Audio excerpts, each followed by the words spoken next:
Hello and welcome to yet another episode of Beyond the Present podcast, the solo edition. My name is Daniel Mulligan, and today we're going to talk about the importance of focusing and specializing in life and business. You see, in the book Think and Grow Rich by Napoleon Hill, one of the major keys to riches and the skills of success was called specialized knowledge. Now, in that book, the author talked a lot about the importance of getting specialized and focused and trying to become the master of your field. Now, that book, of course, was written in the 20th century. Now we're in the year 2020, and the world has changed dramatically ever since, but that wisdom is still true. And today, of course, I'd like to talk more about the issue of staying focused and what it really means to remain focused on various things in life that are truly important, because in the modern world, despite all the advancements that we have right now in this world, unfortunately, we are also dealing with a lot of distractions. So the world today is more distracting than ever before. Now, we all carry smartphones in our pockets every single day, and we somehow don't understand how much time we are wasting on these things. And other than that, we have like Netflix, we have the television, we have like almost any possible way to grab our attention. And other than that, to make matters worse, we are drowning in options in the modern world. An 18-year-old can just say like, well, I could be an astronaut, I could be a business person, I could be an athlete, I could be like the options are just limitless. And the majority of psychological research has proven that when we face with so many options, our first reaction is to be paralyzed, and you're like, oh my gosh, what am I going to do right now? I don't know what to do, because you get somehow discouraged because there are so many options available. And in life, it is the exact same thing. So in any area of your life, when you have so many options, it almost becomes impossible to make a good choice. And once you do make that choice, it becomes even harder to be happy with that choice, right? And whether it is to choose your career, whether it is to choose a place to stay, whether it is to choose, a lifestyle, once you have too many options, it becomes a lot harder to make decisions. And the problem with that is that in the modern world, unfortunately, not only we have so many options, we just somehow, I guess it's like the new modern culture, is that we are not so much into sticking to things, because we have grown up in a world where everything that we wanted was available by a simple tap on our smartphones.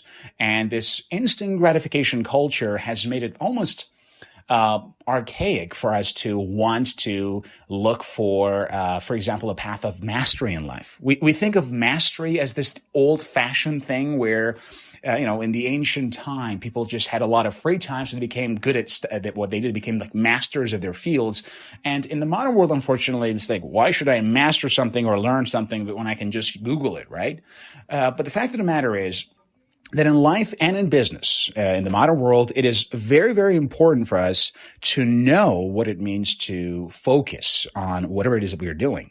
And this allows us to make better decisions. So today, first of all, I'd like to start off with the importance of focus and mastery in a world where we are unfortunately seeing more and more people that are jacks of all trades, but master of none. And that's a serious problem, because nowadays it's almost easy to become relatively good at anything. You see, you have Google right now. So you can learn almost any skill at an amateur or novice level almost instantaneously. Just go online and just find a way to, just Google it, maybe on YouTube, and you find a way to do it, right? And the problem with that is, even though nowadays we are being told that it's okay to be jack of all trades and master of none, the fact of the matter is that there's something that you don't know, and that's called competition. You see, the modern world is riddled with competition. And unfortunately, it's only the best who will get the best results. It is proven that in all organizations, the top 20% will make 80% of the money. Among salespeople, the top 20% of all salespeople make 80% of the money. The top 20% of experts grab 80% of the attention. In any area of life, the top 20% are reaping the 80% of the rewards. And the rest of the rewards, that 20%, is for that masses of people, 80%, right? And I don't know, if you're listening to this podcast, you probably are somebody who wishes to be in the top 20%. I doubt that somebody who is okay being average and being in the masses of 80% of the people would ever just take the time to just listen to a podcast like this, because you probably, if you were that kind of person, you'd probably just right now be binge watching on Netflix or just wasting your time smoking pot and doing weird stuff. But you're listening to this podcast right now, and that means you want to get to the top. You want to be one of the best in your field. And definitely you do have the potential. If you're listening to this podcast right now, please do know that you are a part of the elite, the minorities. You care about your personal development. You understand that it is important to improve yourself, and that is why you're listening. And if you are listening, then you should understand that you deserve to be in the top 20%. And the people who are in the top 20% of any field or any area of life, be it sports, be it finance, be it politics, be it business, be it academia, arts, humanities, it doesn't really matter. These are the people who have dedicated their lives. These are the people who have concentrated their effort on one thing and have become very, very darn good at it.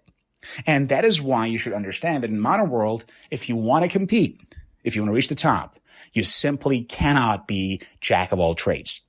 You have to invest in what we call specialized knowledge, according to the book, Think and Grow Rich. So you were saying, like, well, Dan, but what are the benefits? I mean, like, I'm already pretty good at what I do, and I can compete pretty easily. Well, I got some bad news for you. Maybe as of today, maybe right now you're a good salesperson. Maybe you're an industry leader right now in your field, but I got some bad news for you. The first one is AI. Artificial intelligence is reportedly going to take away a lot of our jobs that are currently being done by the masses of people. You see, when you are looking at yourself and you're saying, well, I can compete with people, if you really want to look down at the whole concept, you have to understand that you should not just, consider competing with other people as your target, because to win the future, you also have to compete with artificial intelligence. And as you know, AI is pretty good at tasks that are rudimentary, that are repetitive, and that more importantly, do not require excellent mastery level skills. I mean, right now, if you just turn on, let's say, I don't know if you use Google Translate will understand the majority of the things you tell it in any language. Now, it doesn't understand everything you say, and it doesn't understand it like a native speaker does, but it does understand it pretty well. So think of just a foreign language skill, right? Let's say that your level of fluency in a foreign language right now is at peak mastery versus someone whose level of fluency in a foreign language is about intermediate. Understand, your simple smartphone right now that is equipped with a Google Translate can easily outperform you in all the spoken conversations with the app called Google Translate. So if they put Google Translate right there and they put you next to the phone, basically, that phone will outdo you because you have an intermediate proficiency in English or I don't know, Portuguese or Japanese or whatever foreign language that is for you. And this app right here will outperform you every single time. However, you put that smartphone right here, and then you put a native speaker or somebody who has reached a very high level of fluency in a foreign language. Guess who is going to win? Now, it is true that all technology will be developed, but like everything else in life, no matter how developed the AI gets, still the mind of a master, somebody who has truly mastered a field, can even outperform the most developed forms of artificial intelligence. So this applies to everything. So in the world of the future, AI can do almost any job that is done on an average level. Be it even selling to people, just wait for the time when AI can create robots who are capable of actually selling on the phone, or robots and AIs that are capable of selling via email marketing or telemarketing. Just wait until AI can replace the majority of nurses and doctors that perform at an average level. Just wait until AI replace most jobs of most average ordinary educators or ordinary teachers or ordinary anything. You see, that's the problem. We are headed towards a world and towards a path where ordinary and average will be bashed and ruthlessly replaced by AI in every area of life. And because of this, now more than ever, it is the time to commit yourself to mastery. Because understand this, at the time when Google Translate AI can replace an average performer in any foreign language, and I mean any because I speak a lot of them and I've practiced them with Google Translate almost most languages that I speak, and it's true. Like if you bring right now an AI algorithm that speaks a foreign language with an average performing person, you see just, wow, they're just unbelievable. And this is not just for language learning. It applies to everything. Be it pattern recognition and stock picking, be it focus on knowing which customers to sell, be it to know what contents to advertise to what type of marketplace. These are all things, and AI is getting good at this stuff. And that's not just in business. The same thing applies in medicine. The same thing applies even in arts. Do you guys know that AI right now is actually capable of creating arts, philosophy, movie scripts, drawings? This is the world of the future. You're saying, well, okay, well, then I don't have to worry about the language stuff. I work in arts. It doesn't matter what your field is. Artificial intelligence is going to take your job unless you are so darn good, you're such a master of your field that AI just can't keep up. Because AI really cannot, at this point and for the next, let's say like 20, 30 years, cannot compete with mastery level performance. In less than 2 decades, that is 2020, right? So 2020, we're now in the year 2020. In less than 20 years, that is by 2040, the majority of average level jobs can easily be automated by AI.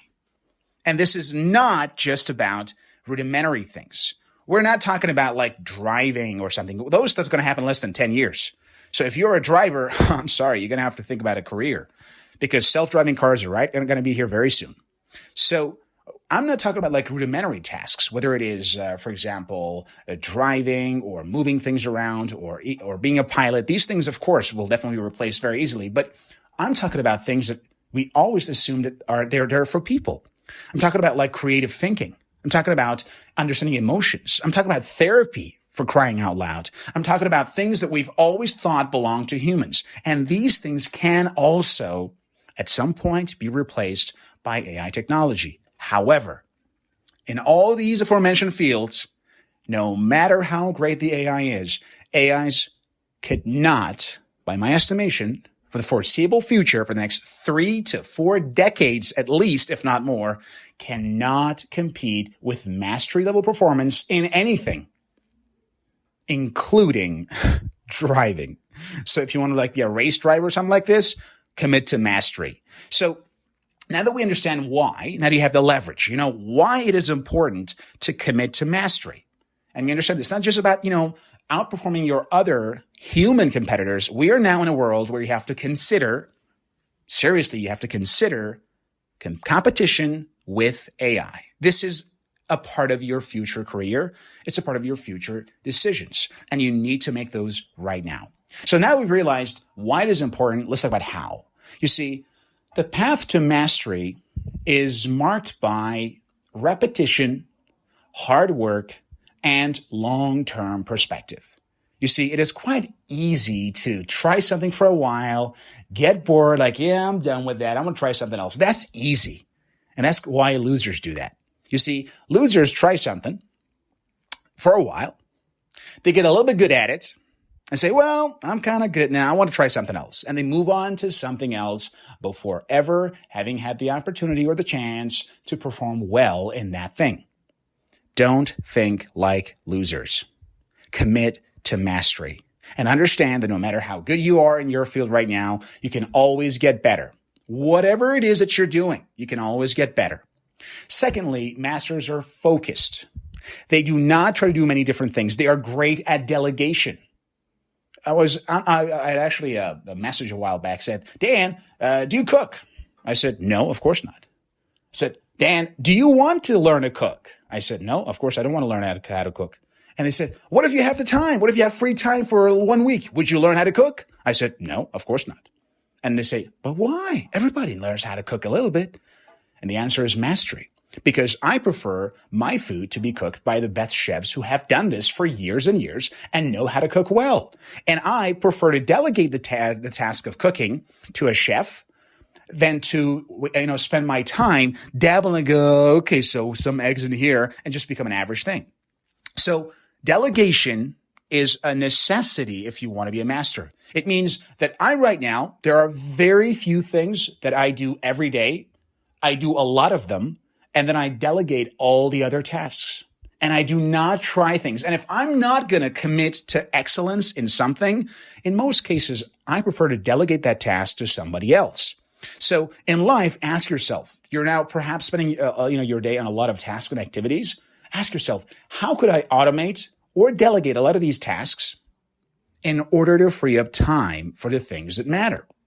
You see, whether it is marketing on social media, whether it is, getting good at job interviews, whether it is to improve your skills in your field, you want to delegate and automate a lot of the tasks that will take away the time that will then allow you to focus that time on the few things that you're really good at.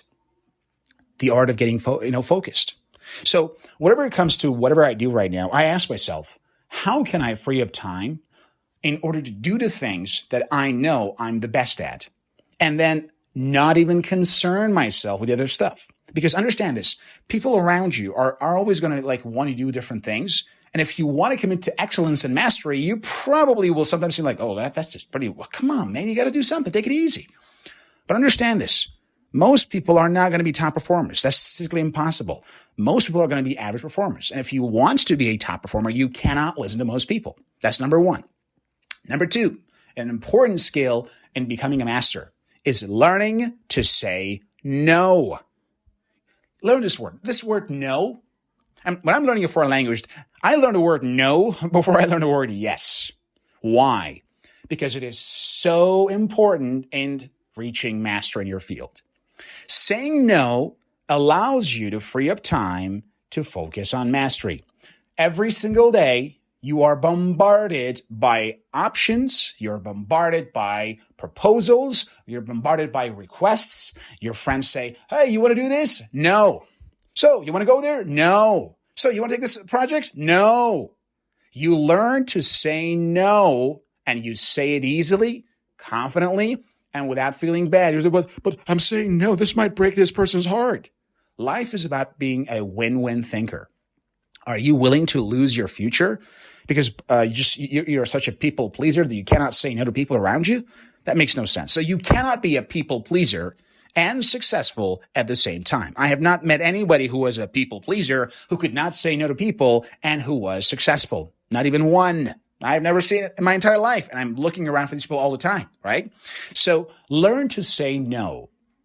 Learn to say no to tasks, activities, jobs, or, some demands on your time that are not in alignment with your path of mastery, with the one or the few things you're really good at, and learn to say no. Your friend might say, listen, Dan, you got some time to do this thing for me? Okay. So we want to help people, right? But then you ask yourself, am I the best person in this situation to help this person? Maybe, he wants me to go pick her up at the airport. Well, am I like the best case right now? Couldn't I just perhaps use Uber or call the taxi, so get her to be picked up from the airport without me having to, drive in traffic and waste 3 hours? So somebody asks, well, could you please do this thing for me? Is there no other way? Is there no other person who could help this person to get this job done? Because understand this. This is very important. It's about time. Mastery is about time. It's about putting 10,000 hours of practice and focus in one area of life. And you simply cannot reach that 10,000 hours, soon enough if you're saying yes, yes, yes to everybody and everything, whatever. Okay. So learn to say no. Learn to say no to anything that is not in alignment with your main path in life. This allows you to stay focused and to remain on the main path. This is very important. I am saying no every single day, all the time. Do you have time for this? No. Are you ready for this? No.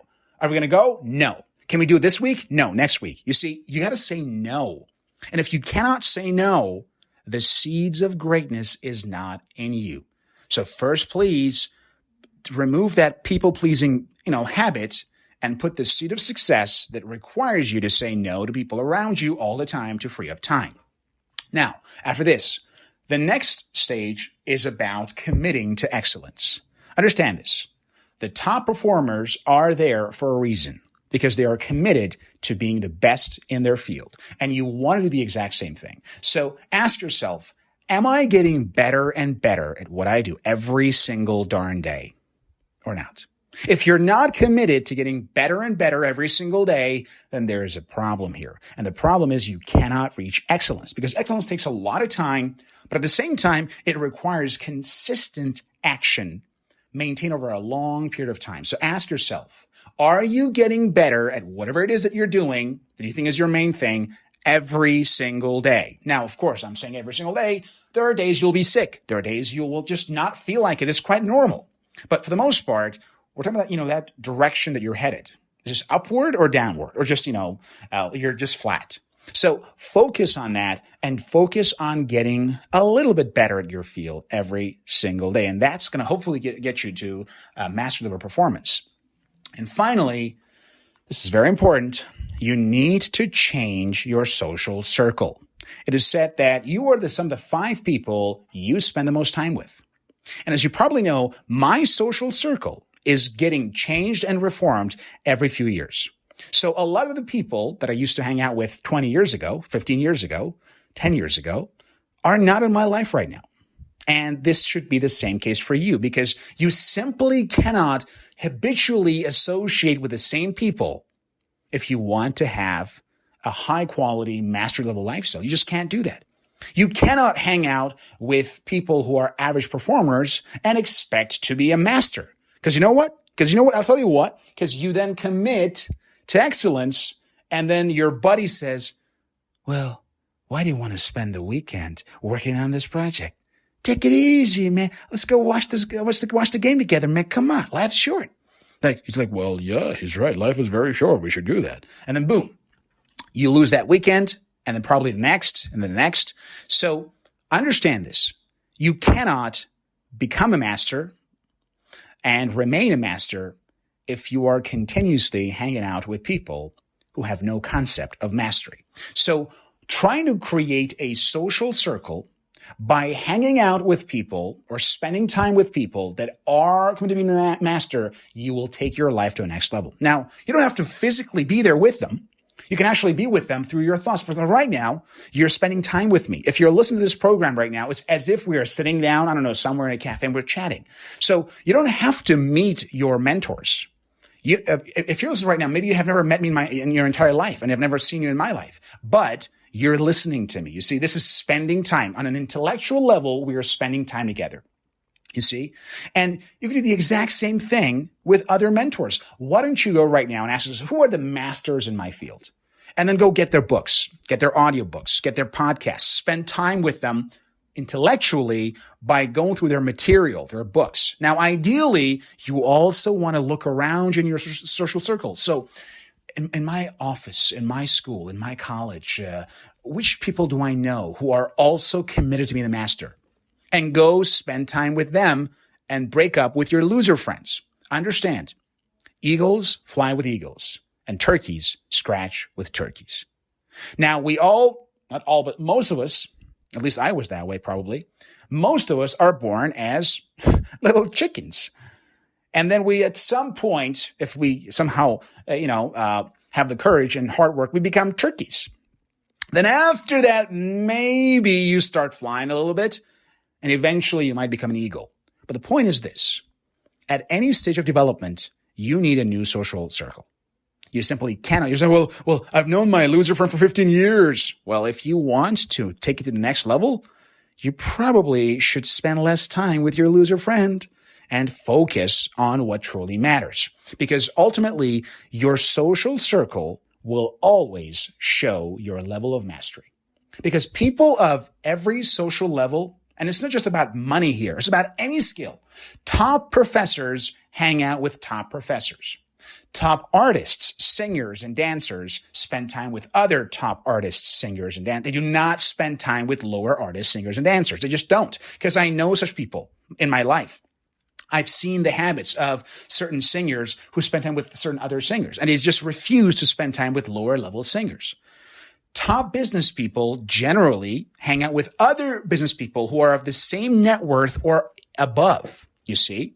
The same thing applies in any area of life, whether it's sports, whether it's anything. So understand that, and you're saying, but how could I just do this? We call this the fade out method. So the way to remove negative influence from your social circle is to gradually fade out of those relationships, and while simultaneously looking for better and more sustainable relationships. So as you're looking for the next top players in your field to become friends with, you will have to gradually tune out of the relationships that are not going anywhere. And this allows you to stay focused, because we are humans and we are social creatures. We simply cannot reject and ignore the impact that social and peer influence has on us. I have been studying this subject for many years now. Even if I get into a group of people that are thinking in a way that is drastically different than mine, even someone like me who knows this process consciously, I will become a victim of it and I will be influenced by them. So understand this. This applies to all of us. Whether you know this process consciously or not, we are being influenced by our social circle 24/7. It's kind of like advertisement. I can tell you, I'm an advertiser. I work in sales. I work in business, but I can easily become the victim of advertising if I see an ad long enough that it plays in front of my head all long enough and, repeatedly enough. Eventually I will buy that stuff, even though I know that this is all junk. So understand the importance of influence and change that social circle. Hang out with other masters. And I told you earlier, if you don't have physical access to them, don't worry. You can still hang out with them intellectually by reading their books, reading their autobiographies, by listening to their podcasts, or being around their other students, basically, right? So there's always a way to do that. And once you put it all together, you realize that it's very, very important to commit to excellence, to take the path of mastery, and to understand that you can and you will achieve much greater results if you are a master than if you are a jack of all trades. That's all the time we have for right now. I hope you enjoyed this basically short talk. Of course, if you have any suggestions or requirements, please send us on our way. You can contact me or the producer, Puya LJ, and hopefully we'll reach you guys and help you in this regard. That's all the time we have for. Thank you very much. And this was Daniel Malkin.